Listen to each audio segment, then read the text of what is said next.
Hello there. In the last lecture, we looked at practical free vibration analysis, and now we are done with free vibration analysis. This thing. Now, what we are going to do is that you are going to be looking at a lab situation, and in the lab you will find you'll be taken through how to do a multi-degree of freedom system and to find out its frequencies and mode shapes. Okay. So, I am going to stop here as far as free vibration is concerned, and I am going to move on to the dynamic analysis of multi-degree of freedom system problems. So, now the final one as far as multi-degree of freedom system problems is dynamic response of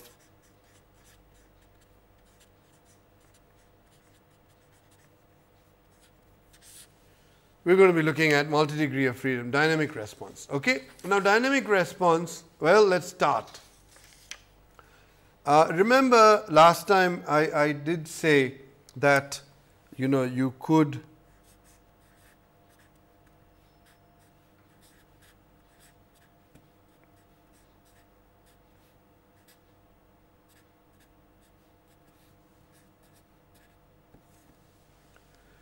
remember I said we spent a little bit of time on damping matrix, but just right now let us not worry about damping. Let us look at the undamped system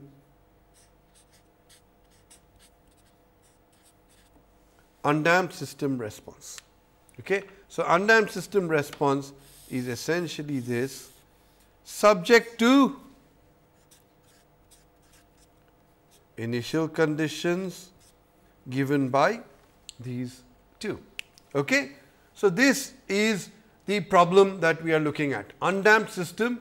So, we have mv double dot plus kv is equal to p, where p is the load vector, m is the mass matrix, k is the stiffness matrix corresponding to the degrees of freedom vector given by V, okay, and subjected to initial conditions V0 and V dot 0. Note that all of these are perforce vectors because it is an n degree of freedom structure. Okay. So, now how do we solve this problem? Well, let us start from the beginning. Again, I just showed you in the last lecture that, well, we can indeed write the displacement as a sum of I going from 1 to n phi I yi. Okay? And so, if you look at this one then in essence becomes the following, that phi 1 y1 plus phi 2 y2 blah blah blah plus phi n yn, and I can write this in matrix form in this format. This is an n by 1, this is an n by 1, this is an n by n. What is this vector? This vector is vector of the modal amplitudes. What is this? This is a matrix whose row vectors are, so each row of this vector is this. Okay. Anyway, so now we also saw that, look, so that means if I know the modal amplitudes, if I know the modal amplitudes. If I know this, I can find this because this is known from free vibration.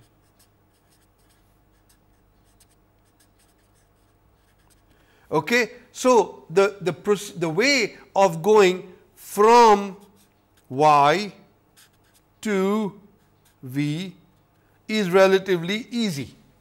Okay. Now, how do I find out y given v? Well, we have also done that. We did that and we saw that using the orthogonality condition, right, y n, I am just repeating something that I have already derived, it is equal to phi n transpose m v upon phi n transpose m phi n. Okay. So, using the orthogonality condition, I can always find this out, and so from given v to find out y, okay, this is the way of finding it out. Given v, finding out y n, and then you have got y. So, v to y is through this, and y to v is through simple. V to y this, y to v this. Okay.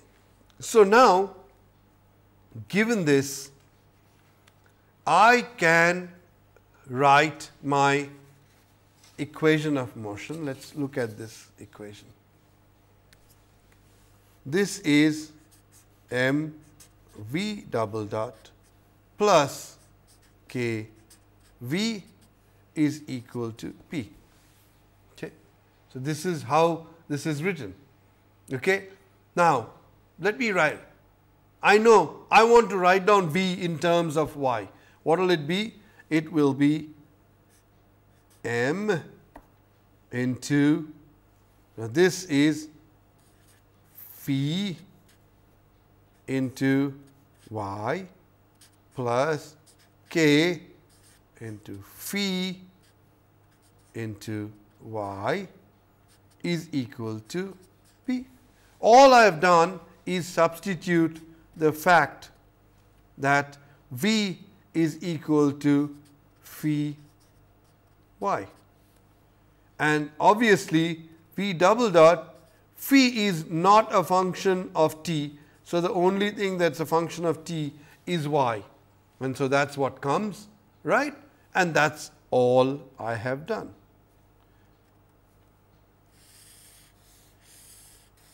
Okay. Now you know what I am going to do? I am going to as long as I pre-multiply all terms on the left hand side and right hand side by anything, it should be valid. Okay. Now that what I am going to pre-multiply, now note here that this is n by n, n by n, this is n by 1, this is n by n, n by n, n by 1, and this is n by 1. So, this is actually a set of n differential equations coupled, because even if m is lumped mass, k is still coupled. Okay. So, we have a problem. Okay. So, now let us see, I am going to pre-multiply this entire thing by phi transpose, which is an n by n, where what is phi transpose matrix equal to? Now, this matrix is equal to, its row vectors are equal to phi 1 transpose phi n transpose. This is what this n by n matrix is. So, phi n transpose is that into m into phi.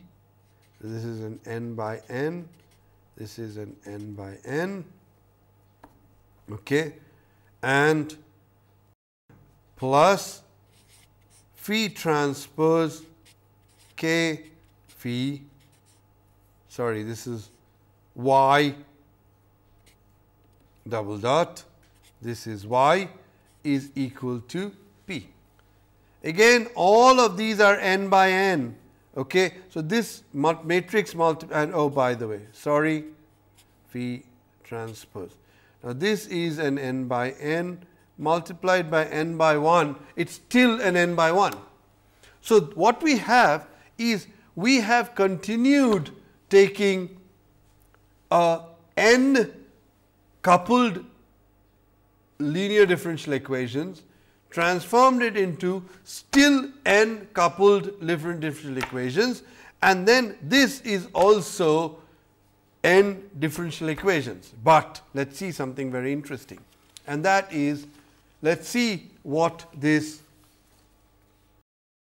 phi transpose m phi. Now, this is an n by n,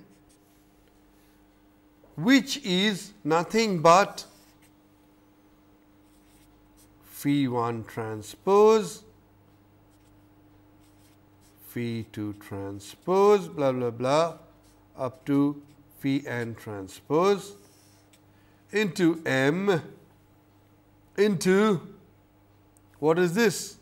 This is phi 1, phi 2, blah blah blah till phi n. So, every row here is a mode shape vector, and every column every column over here is a mode shape vector, and every row over here is a transpose of the mode shape vector. Okay. So, now let us do this. So, this is a 1 by n, this is a 1 by n, all these are 1 by n, and so 1 by n's, n such give you n by n. This is an n by n, and these are n by 1, n by 1, each one is a row of n by 1 vectors to make an n by n. So, let us see this entire thing, what does it look like? What does this matrix look like? Well, I can easily see this is a row is multiplied with a column. So, that one, if you look at it, so the first one, if you look at it, what does it represent? It represents 1 by n,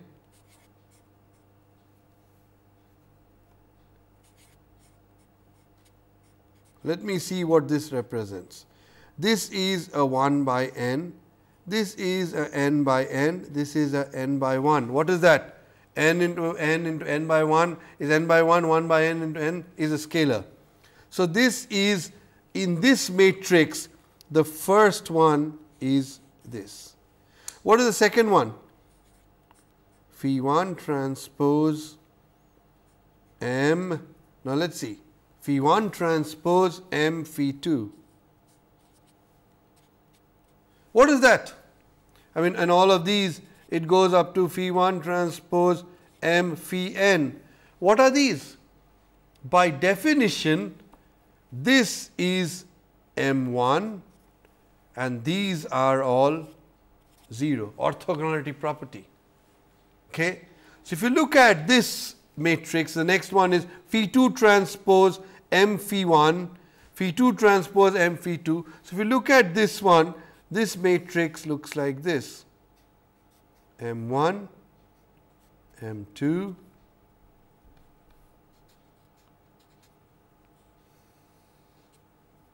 zero, 0. It is just a diagonal. This is a diagonal matrix. Okay.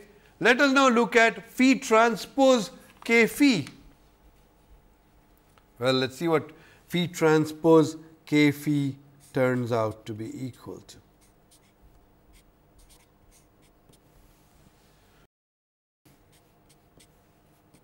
It is equal to, same thing, phi 1 transpose, phi 2 transpose, phi n transpose into k into phi 1, phi 2, phi n, okay, and then is equal to, what does it become? It becomes nothing but phi 1 transpose k phi 1, okay, and all other terms are 0. Again, only the diagonal terms exist because all the off diagonal terms are 0 because of what? Because of orthogonality property.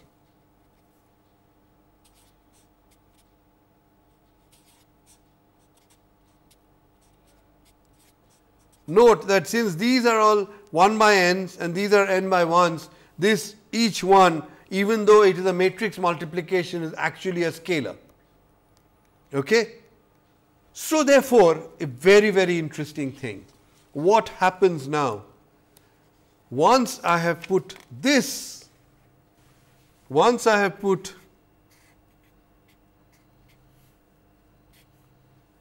m phi transpose into y double dot plus phi transpose k phi into y is equal to phi transpose into p.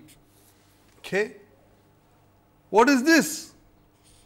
A diagonal matrix. What is this? A diagonal matrix. So, what do we get? If you look at this, now we just get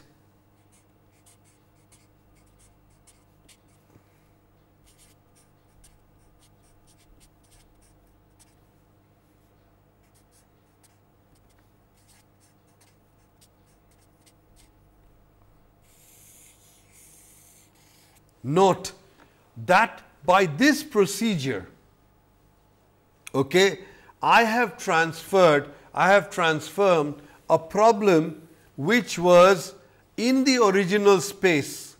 In the original space was n coupled linear differential equations. I have, by transforming it into the normal space, the modal space is called the normal space. The modal space is also called the normal space. By transforming it from the original space to the modal space, what have we done? We have taken n coupled linear differential equations and made them into n uncoupled linear ODEs. So, therefore, you look at this, this does not have any other y, it does not have any other y. Okay. So, if I look at this problem, and now let us look at something else, let me just look at something else, and that is, what is phi n transpose k phi n? Let us look at it. Phi n transpose k phi n. What is k phi n equal to? K phi n is equal to omega n squared m phi n. Now, omega n squared goes outside, omega n squared is outside because it is a scalar, and so what you have is phi n transpose m, which is omega n squared m n. So, if you look at this problem is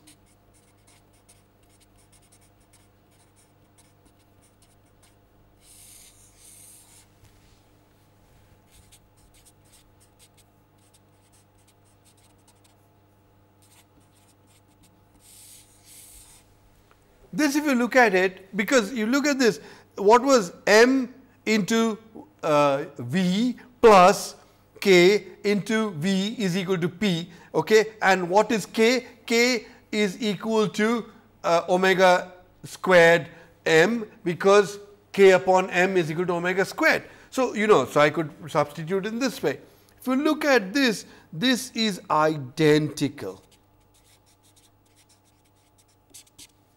This is identical to a single degree of freedom system. So, what we have done through this procedure, by incorporating the fact that V is equal to, we have taken it from original space to normal space, because these are the amplitudes in the normal space. These are the amplitudes in the this thing. Okay. By doing this, I have taken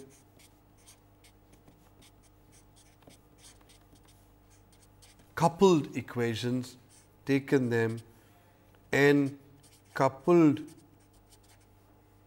ODEs to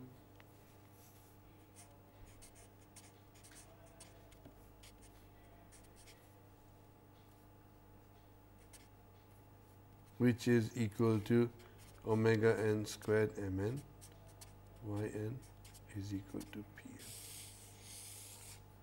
n uncoupled single degree of freedom ODEs. Okay? Brilliant. So, you know, you have made a multi-degree of freedom problem into n degree of freedom, multi-degree of freedom problem into n single degree of freedoms. So, you have taken the entire problem and made it into a single degree of freedom problem. Okay. Of course, note that this one, how do I evaluate these? Well, Mn is equal to phi n transpose M phi n. So, you still have to do these, and Pn is equal to phi n transpose the load vector. You still have to do these, and omega n squared comes from the free vibration analysis. So, once you do these, you get this, you have got n uncoupled differential equations, much easier to solve than n coupled differential equations. And once you solve for these, now these will be solved for what? Right? This is the general kind of problem, single degree of freedom problem. Well, how do I find out yn 0? Very, very simple. Why can't I find out yn 0? I have already done it. Yn 0 is equal to phi n transpose M V 0, which is V at time t equal to 0, upon phi n transpose M phi n, and therefore, yn dot is phi n into Mn. Note that none of these other terms are dependent on time excepting for these two. So, automatically this comes in. I can find out the initial conditions through this procedure, okay, using the same thing.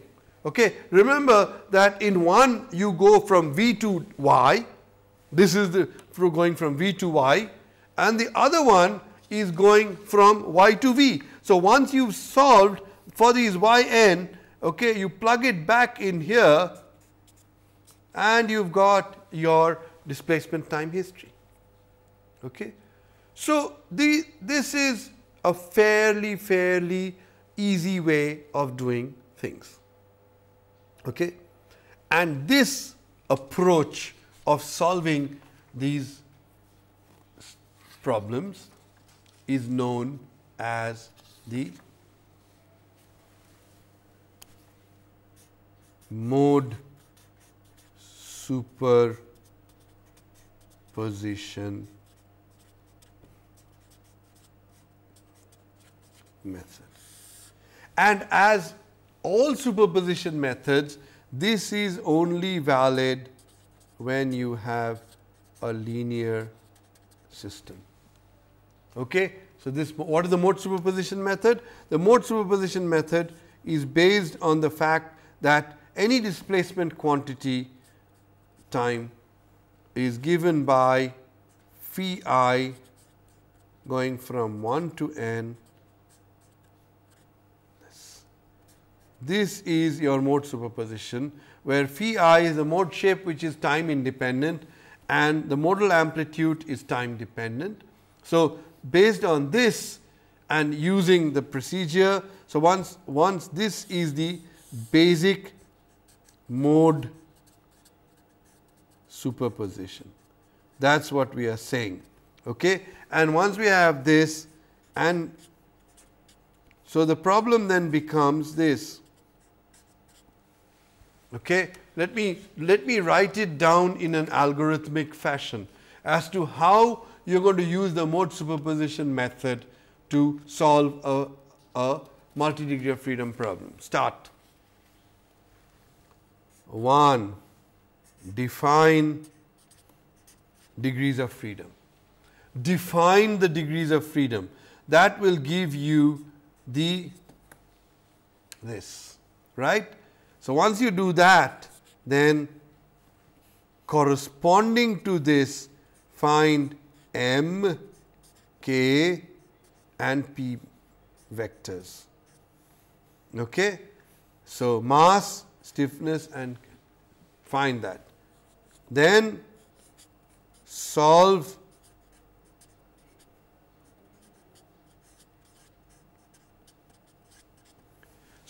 this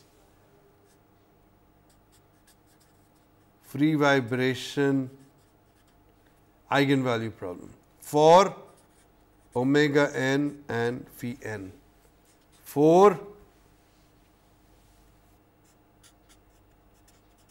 Find all phi n transpose m phi n, that is mn, phi n transpose p, which is pn, and then solve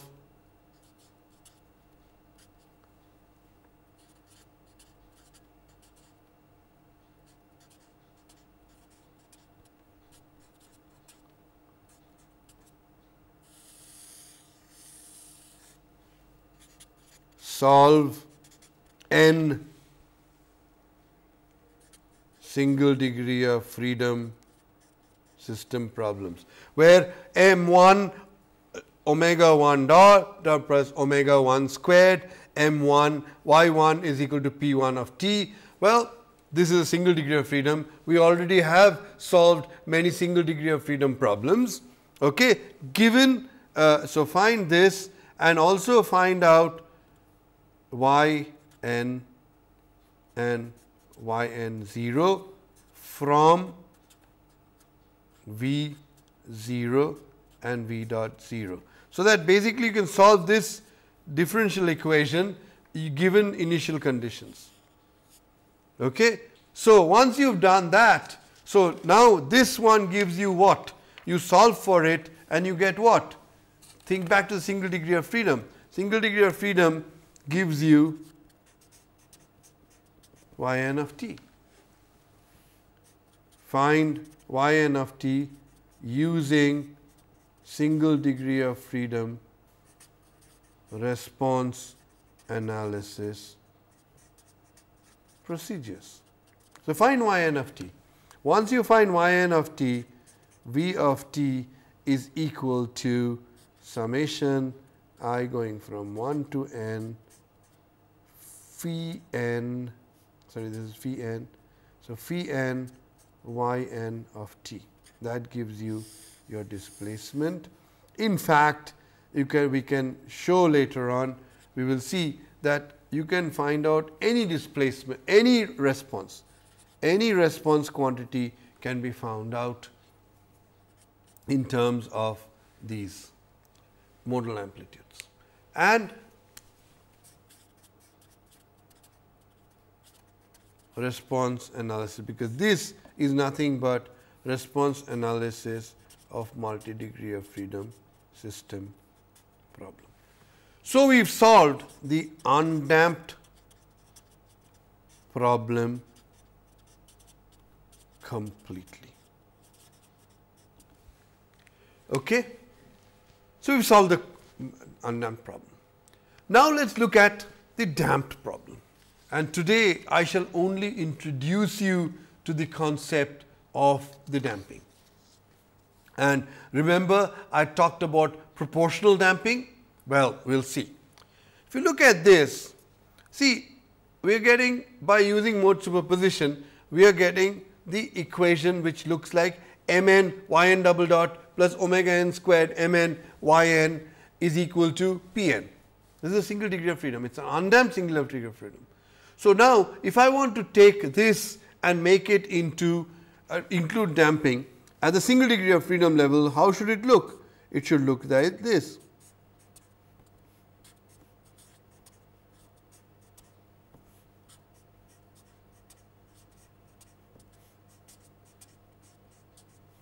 This is how the damped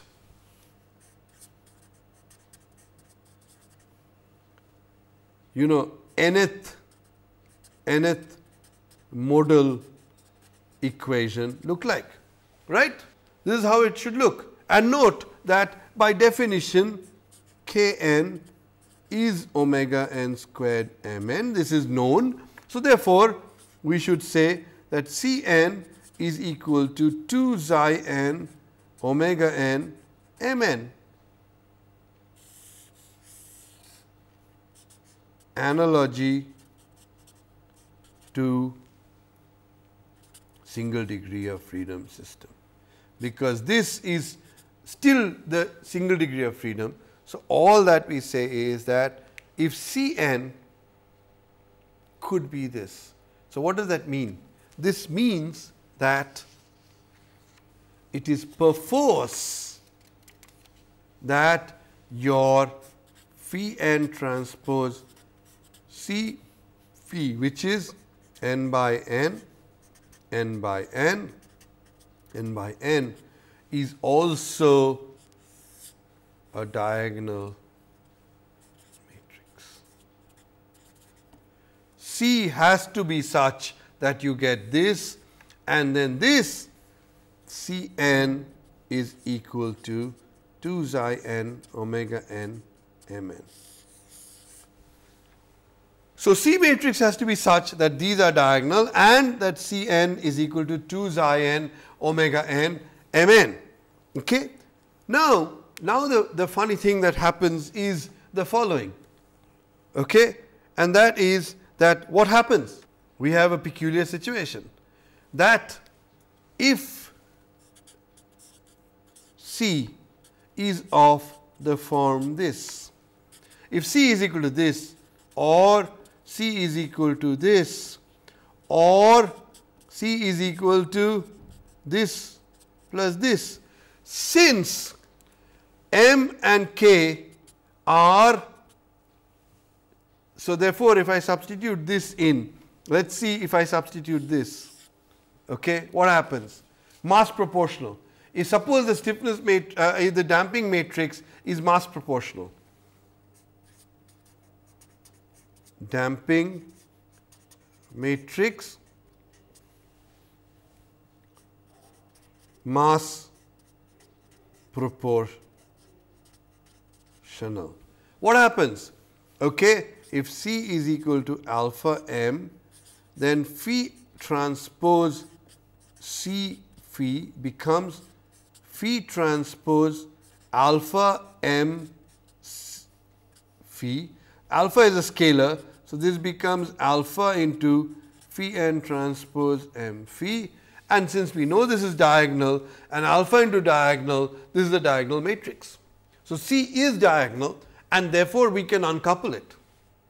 Okay? So, this is what is known, that is the reason why we call it proportional damping. That C matrix, now note that similarly, if C matrix is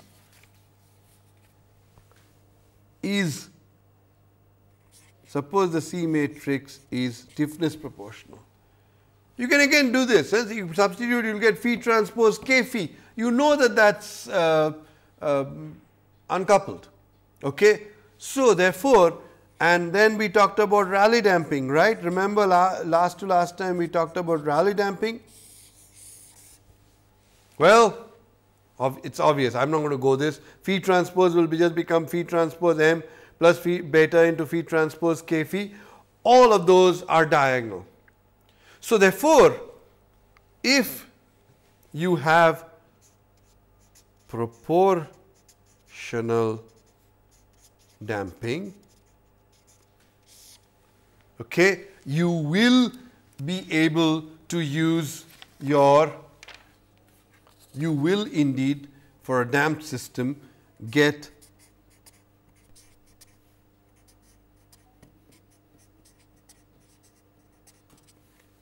and now note that the C matrix is an unknown quantity, C matrix is not known. However, we can say that look, C n is equal to 2 xi omega n m n. So, therefore, extensively understand that as long as we make an assumption on proportional damping, okay, as long as we make an assumption of this proportional damping, this is fundamental and not derived. Okay. This is fundamental and it is not derived. What is to be derived is, given this, what is C? Now, you may well ask me that why do I need to find out C? Okay. Please understand one thing, and that is that we have a situation where if you are using mode superposition, okay, for a damped system, you don't need to find out the C matrix. Why? Because you don't extend, you don't require to do this. The only thing that we say is that look, we don't know what C is. All we say is that the C matrix is a proportional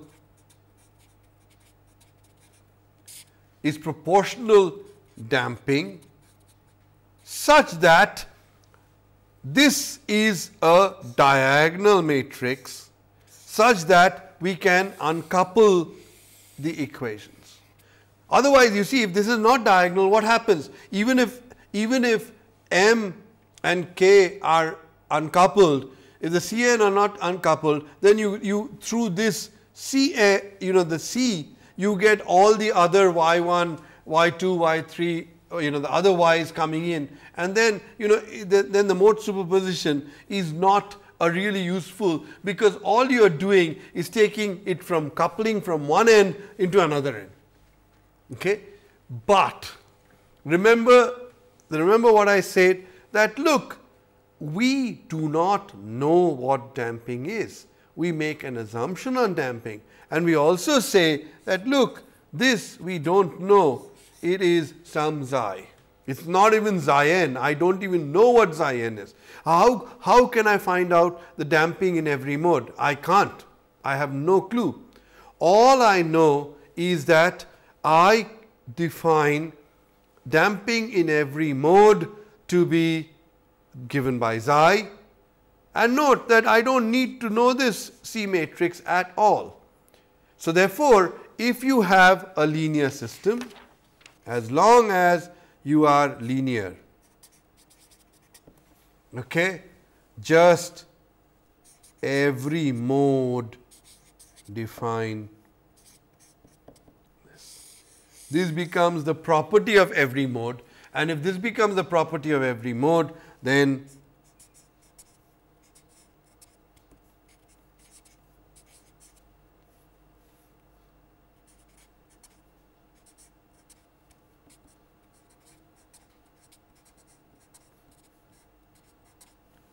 you see, damped system as long as damping is proportional. As long as damping is proportional, m n y n double dot plus 2 xi n, and note that this is again the damped single degree of freedom system we have already solved. As long as the time variation is known, okay, and you find this out, by and large the time variation is of a specific type. So, it's not even as if you have to find out for different ones in different ways. Okay. So, if you have a harmonic load, all you need to do is now instead of omega you have omega n. So, each mode is omega bar upon omega n, and so that's you have to evaluate it for each mode. If it's periodic, well, so be it. It has omega bar n upon omega n, so it just becomes much more complicated. That's all. But complicated in computation, but not complicated in its basic analytical formulation. It's this level of this thing is almost as if going from harmonic to periodic, we had to consider omega bar as n. Here, it's like going from single degree of freedom to multi. So, it's like going from harmonic to periodic, excepting that in periodic you have infinite, here you have finite. Okay. There is nothing else in it. And the other point that is there is that I mean, if you have pulse load, if you have impulse load, if you have a general arbitrary load, you use the Duhamel integral, use the frequency domain approach for each one. Note that the complexity, I have not taken an n degree of freedom problem and made it into a single degree of freedom problem. All I have done is I have taken an n degree of freedom problem and broken it in the mode superposition method, broken it up into n single degree of freedom problems. So, the order of magnitude of the computation goes down one level, but you still have to do n single degree of freedom problems. Okay? So, that in a sense is the mode superposition method, and it is equally valid for undamped and damped as long as you have what? As long as you have your basic concept of proportional damping in place. And when is proportional damping in place? Well, typically, when you have a structure made up of one material, it's by and large okay. We can actually show later on. I am not going to show in this course, it requires an advanced dynamics course, where you can actually show that even if it is not made up of the same material, we can, in a way, it will not be a xi here, the xi becomes just xi n. Okay? Big deal. It still is, now I mean, I can classically put it in this format. It still does not, make the problem more complicated. Where the problem gets more complicated is when you have what is known as non-proportional damping. Again, in this course, I am not going to tackle. I am just introducing the concept that people have considered the situation where you have non-proportional damping, and then there are ways and means of getting it, and that is the reason why in a way it is important to get the C matrix. We will see that in the next class.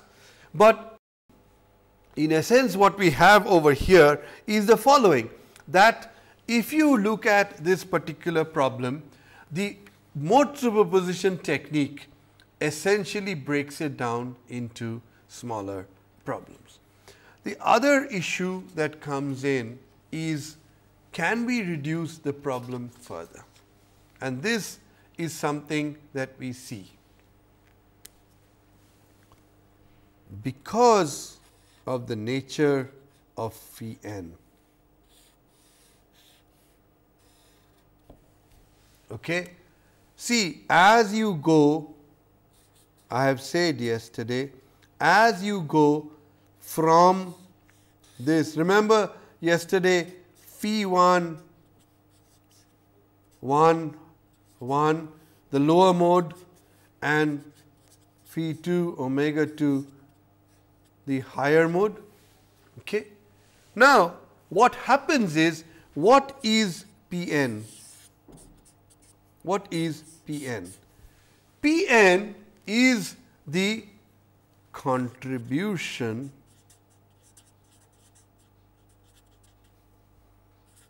of the load vector in nth mode.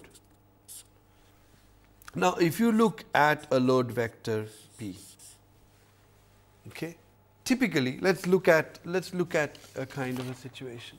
What I mean, let's take wind loading. Let's take wind loading, right? You have a multi-storied building.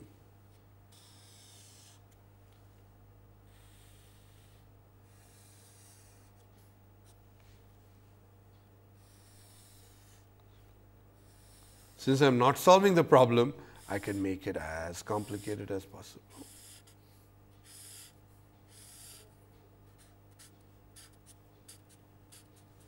Right? Okay. And what kind of load? This is being subjected. This is being subject to wind load.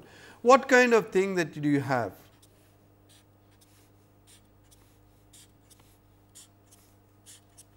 What's typically done is that you will have a basic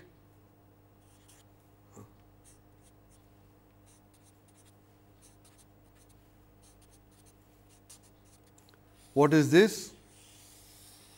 This is the amplitude, and then you have a time variation which is there in every one of them. This is typically how loads are. The time variation is independent of this, right?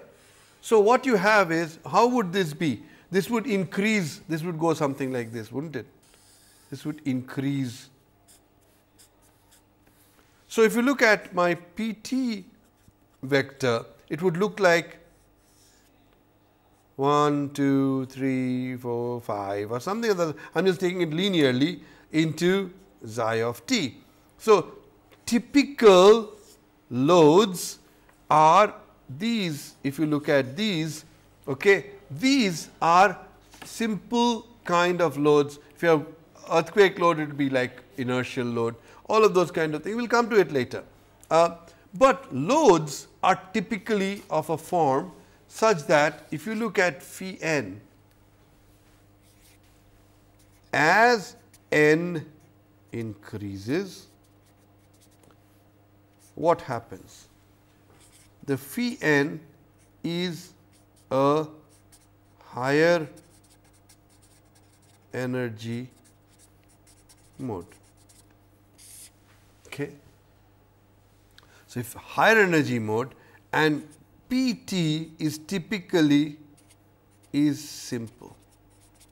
If you look at phi n transpose PT, which is Pn of t, okay, PT is given by some vector P into xi of t. So, this basically becomes phi n transpose into P naught into xi of t. So, essentially the phi n transpose P 0, which is independent of xi of t, is what we need to look at. As you get higher energy mode, okay, the mode shape vector also has more and more nodes. We will tell you what that means. And this value, which essentially is like a P0 n xi t, this P0 n, the amplitude of the load in the nth mode, this actually goes down as you increase n. So, P naught n decreases as you increase n. So, what happens is, if the higher modes are not being excited, if the higher modes are not being excited because there is no loading, and typically what do you have? Typically you have this kind of a situation. It is a 0 vector. With 0 vector, you can see that yn 0 is also equal to this, is equal to 0. So, if they are at rest, every mode is at rest because the initial velocity is at rest. If it is at rest and it is not being subjected to any load, the higher modes, the yn of t as n increases will go down, yn will go down. Okay. So, therefore, we can neglect the higher modes, and that is actually the beauty of mode superposition. Because mode superposition, since you can neglect the higher modes, okay, you only consider m modes which are substantially lesser than the n. So, let us say you have a structure which has 1000 degrees of freedom. This is not unusual. Even in a framed building, okay, you can have thousands of degrees of freedom. So, you take, let us say, let us take 1000. So, you take a system which is actually 1000 coupled linear differential equations, and you make it into just 5 or 6 single degree of freedom systems, because the higher modes are not excited, and this m, the number of modes that are excited are typically of the order of 5 or 6, even if it is 1000 degrees of freedom. Now, have you reduced it? You have taken 1000 coupled equations and transformed it into 4, 5, 6 single degree of freedom system problem.